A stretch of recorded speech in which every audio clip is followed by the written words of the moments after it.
bref comme forme. Pour moi, artiste, la forme, c'est la chose la plus importante. Pour moi, la forme, c'est le tout.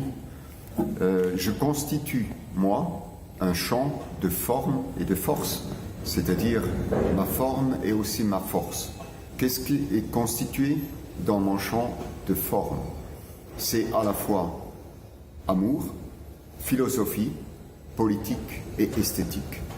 Dans mon champ de forme, il y a les 4 éléments: amour, philosophie, esthétique et politique.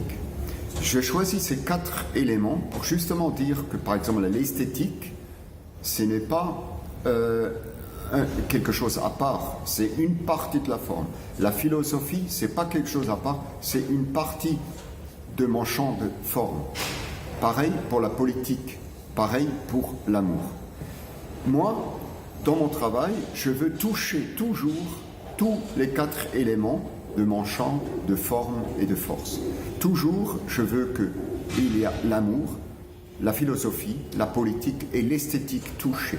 Il ne faut pas qu'ils soient touchés pareillement. Il peut y avoir plus esthétique, moins politique, ou plus de philosophie, moins d'amour, mais il faut toujours, tous les 4 éléments sont touchés par ma forme, par la forme que je veux donner.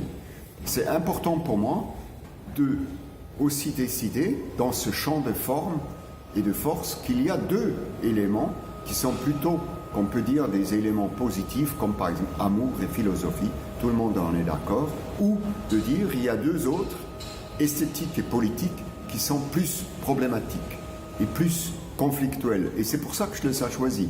Je veux que dans le champ de forme, je veux qu'il y ait à la fois le côté en guillemets positif, mais aussi le côté conflictuel et problématique. C'est pour ça que mon champ de forme est constitué par les 4 choses. J'oublie jamais ça.